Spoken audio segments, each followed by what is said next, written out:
What is wrong with your truck? I talk to you. If we can't get you right in there, we got a couple of guys that we work with. We call my man Will.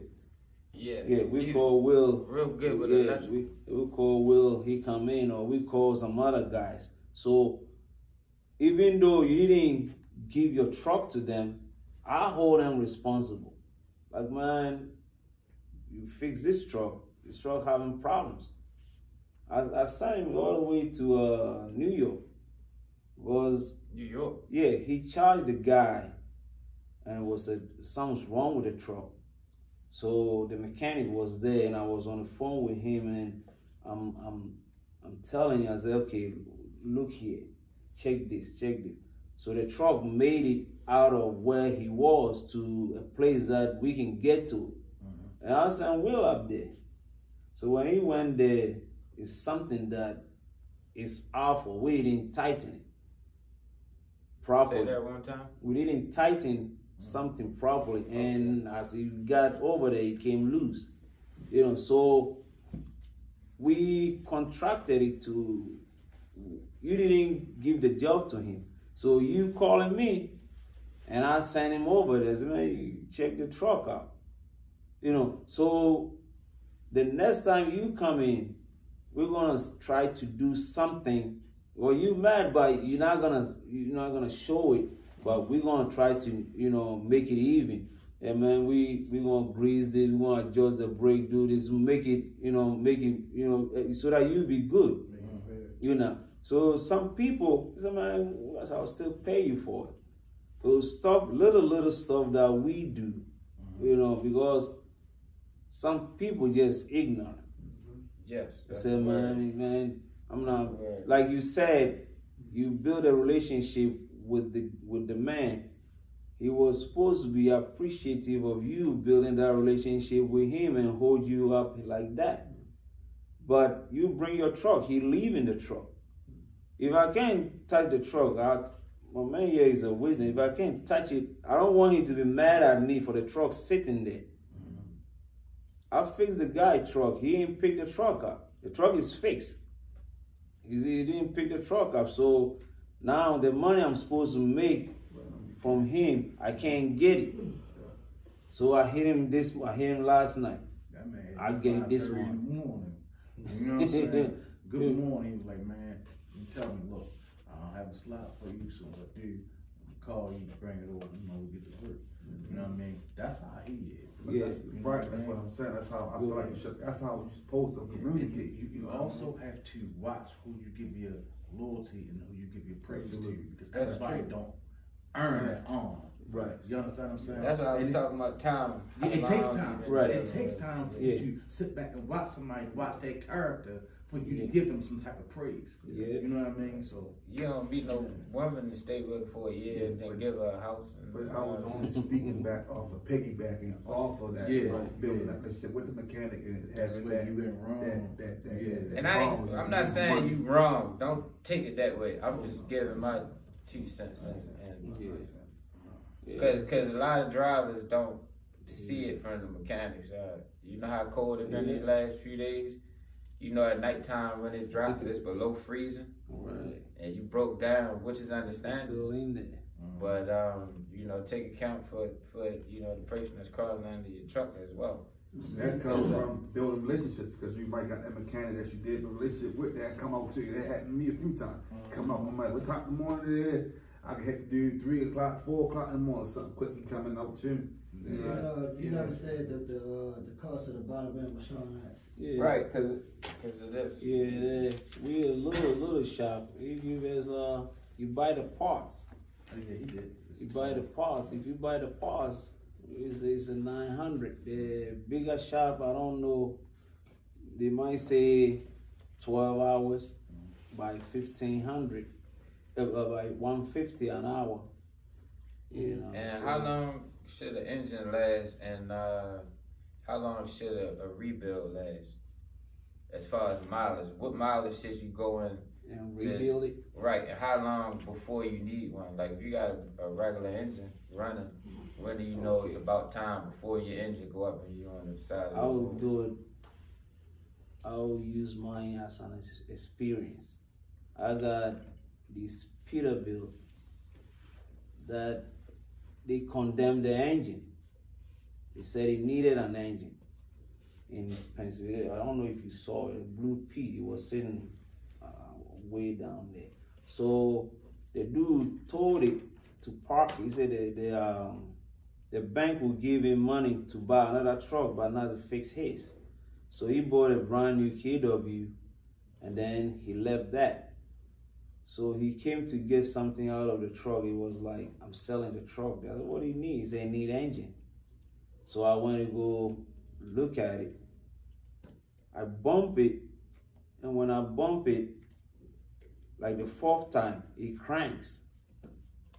Then I'm looking at the exhaust. I saw a lot of, water. I didn't know what it was, so I was like, I started digging into it. All it needed was a EGR cooler. So I told him, he said, no, I don't want it. So I ended up buying the truck from him. And I fixed it. So when I fixed it, before I put it out there, I wanted to check the bottom. And the mileage at the time was 761. Okay, 761,000 miles on it. So I broke the bottom down. I check it, the bearings look okay. So I got the bearings for that truck, but it's sitting there. And that is one of the questions. That was ISS 15. The truck is 2016 Peterbilt 587. So when I talked the bottom, man, sent me the guy renting it, the truck from me. So he's gone. He left 3rd of October. I haven't seen the truck. I saw the truck once in November 12th. I did the oil change again, but when he left, he put 14,000 miles on it. It was supposed to come in before that. So we did the oil change. I took a sample. It's still good. Now he's as of last Monday, he's almost 793. He's all over. I checked my GPS. That's the original, not a rebuild. Not a rebuild. The reason why I said that was the truck is not smoking. I wanted to save the engine. That's why I checked the bottom, man. If my truck is not like consuming and it's not smoking, like every day I go to work, or the truck goes to work, it come back to base. I check the fluid, I have to add a gallon. Where's the oil going? That's what I have to start investigating.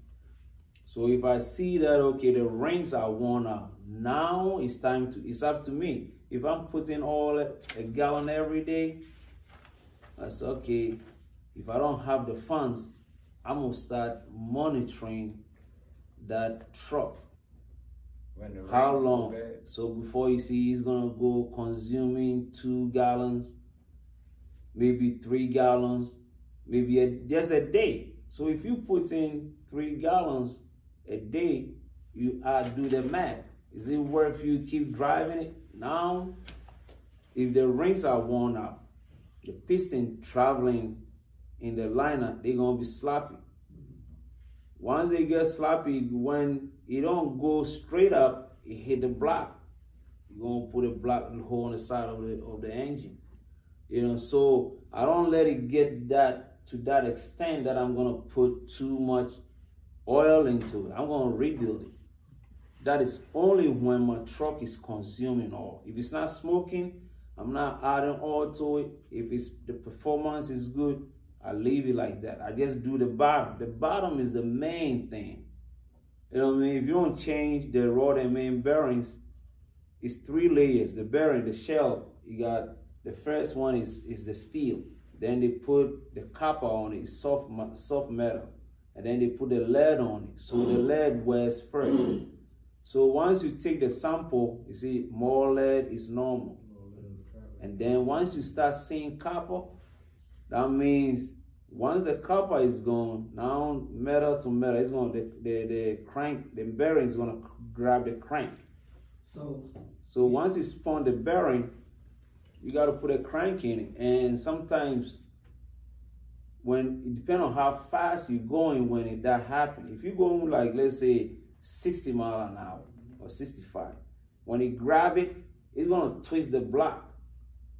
The mechanic say, yeah, put a crank in it. You might not see that the block is warped. You're gonna have problems. The truck ain't gonna run right. You know, so to answer that question, I always protect the bottom of the engine.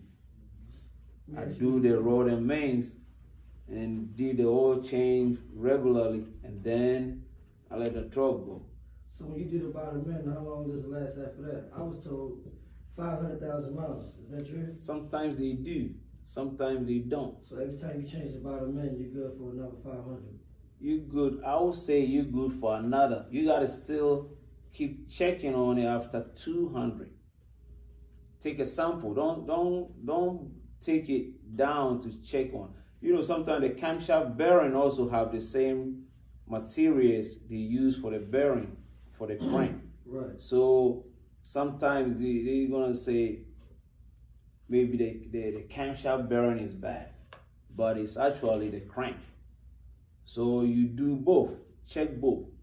If you see this, you check on both bearings, so that you don't lose the engine completely.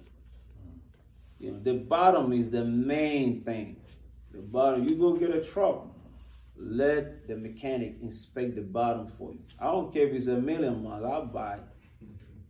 You know what I mean? I'll buy it, and then if the truck sounds good, I'm gonna buy it. If the price is good, and then I'll check the bottom. I'll go over there, I'll pick it up, drain the oil. When I'm leaving to go home, maybe about 8, 9, 10 in the evening, I drain the oil. Once it's drained, I'm gone. When I come back, everything is drained. So I go over there, take the pan down, check it.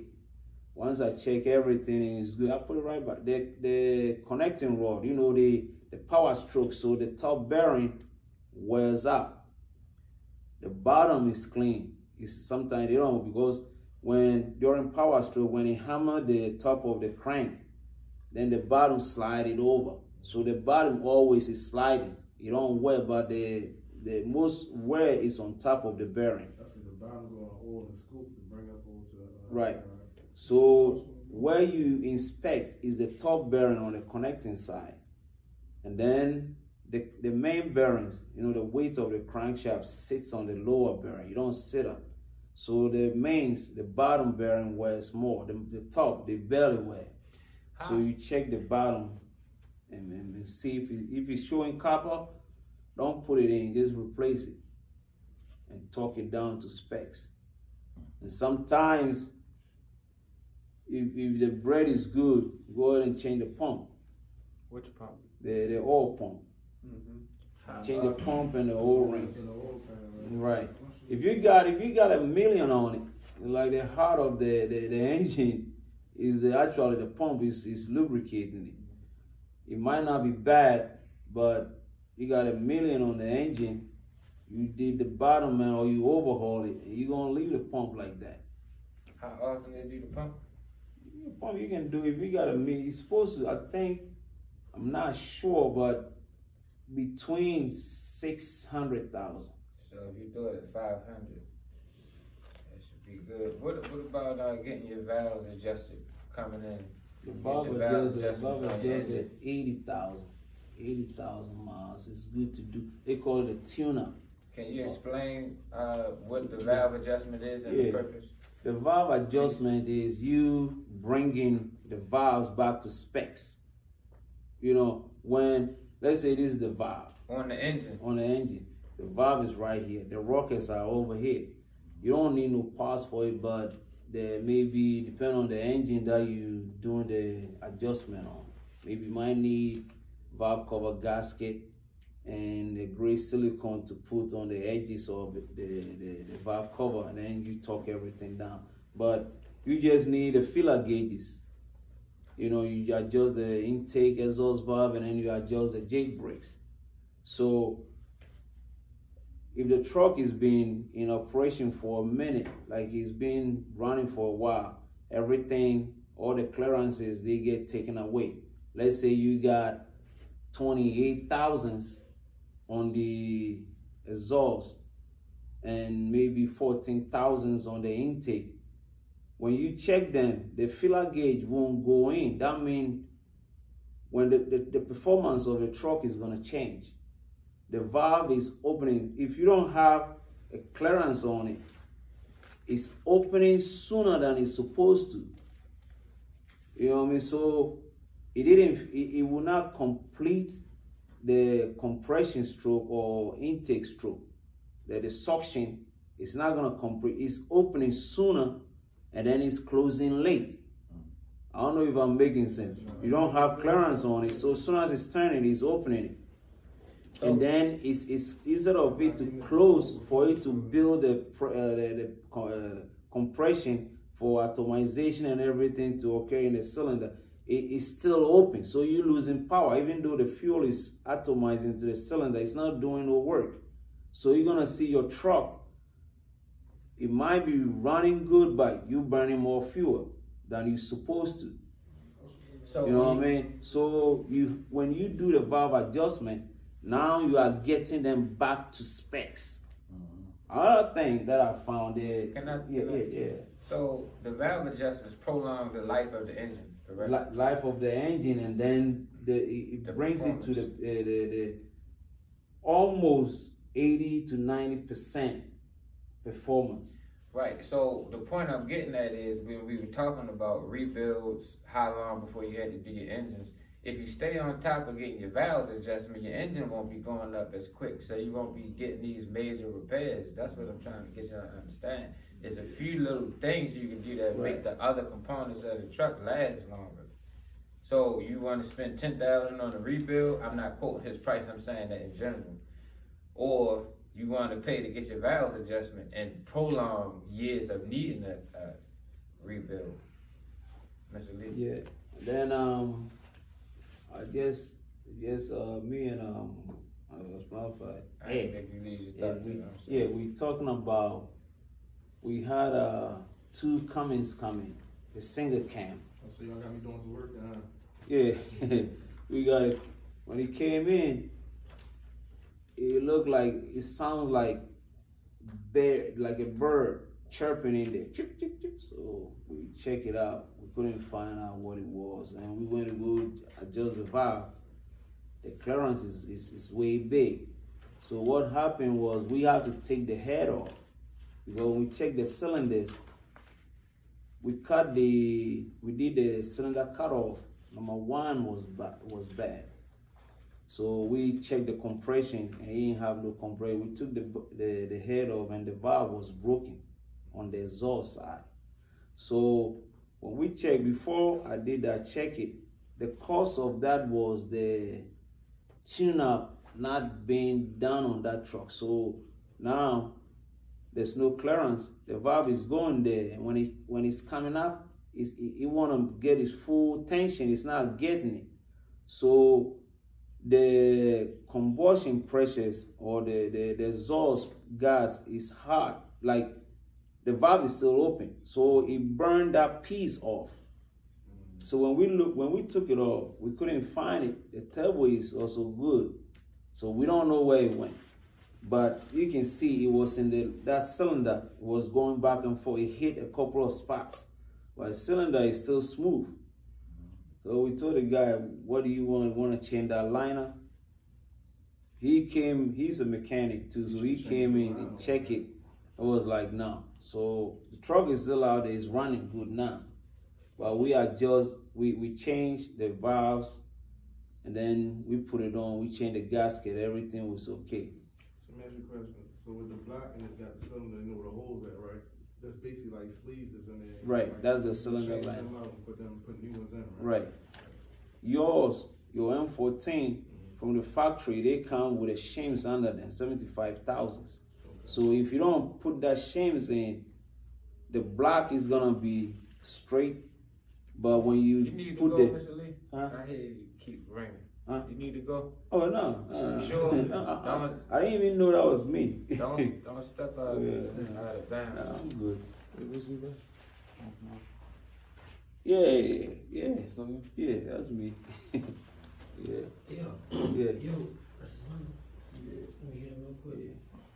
yeah. What I was Right, talking. you Yeah, got- you talking about the sleeves. the sleeve. If you don't put that 75,000 of that shims on yours, it's gonna drop down a little bit.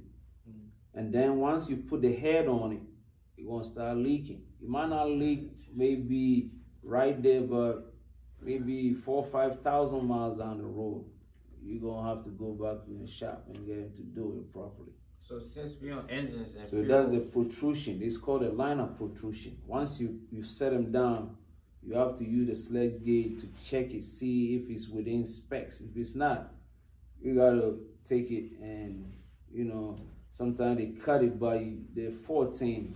I haven't seen them cut it because the shims is already there. Yeah. and since we on engines and you mentioned fuel, what's the average lifespan of the fuel injectors? And also, a lot of people don't know there's a process where you can clean your fuel injectors. You take the lines in the bucket and clean them. And the repair costs for fuel injectors. And that'll increase your fuel mileage as well. And one of the things that everybody needs to do right now is cut costs, because the pay ain't there. So what they say, $1 saved is $1 made. Right. So if you decrease your costs. How much a valve adjustment normally run? It varies. Sometimes people charge 3, sometimes 6, sometimes 1,000. It depends on who's doing it. I got a Detroit. I'm trying to run that. Yeah. You got a truck? Yeah, I got a Detroit. Hey, I haven't grown all the way I up. had it a couple times though. Huh? They got it in the page. Yeah, I hollered at you a couple times. They ain't know what we I don't know. Yeah, what kind I'm of- not saying that disrespectfully, but a lot of times I be moving and then the pictures is this big. And I don't really be looking. Hey, Say that again? Do you work on pack combos? Yeah, a little bit. What's wrong with it? What's wrong with I it? mean, what you say about the adjustment on the? Yeah. Yeah, the park, I don't want to share the informations and stuff. So once I don't like to do something that I don't know what I'm doing. The valve adjustment I can do is the same on the Mark. For all the engines I can adjust the valves, but I need the torque specs. But I don't want to just put it in and tighten it. You know, maybe in the morning I'm fresh out of bed, maybe I can put a good amount of torque on it. But if I'm working, maybe I got 8 hours in, I don't have the same strength. You know what I mean? So I wanna, if it's 41 foot-pound, I wanna put all 41 across. The park, I don't wanna share it. You know, but I got a guy, he work on it. He work on it. He's in the dealer. He work on it. Really? Yeah, he work on it. I like to get Yeah. bring this They're truck not in. bad engines. They're not bad. It's just that it's like everything. When we were working on the 12.7 a lot, and then the 14-liter EGR came in, it was like a nightmare. Everybody don't understand it. Now it's like obsolete. Everybody knows how to work on it. The same thing. The DD15 came in. Well, like, man, this engine is crazy. Is this it? Now, I don't see it as it's crazy. You know, the computers give you an engine, but the engine itself is simple. It's simple. We got a couple sitting there that Do you recommend DD15? I like them. But to own one, I prefer the Cummins in the Cascadia. My DD15. Nah, DD15 cool if you just starting out and you don't plan on keeping it long, but them DD15 is like What you one say of about them the Detroit 60 though? I had my Yeah, I like them. I like them. What you recommend doing to them? That's what I got. I got a Detroit 500, 13 speed. How many miles you got on it? It's 330 on it. Oh, that's fresh. You know, they did the engine Nah, it's still the original. and just 300. So 01, I got 01 Classic. It was a personal truck. It personal order. Oh, okay. And it was an owner op truck.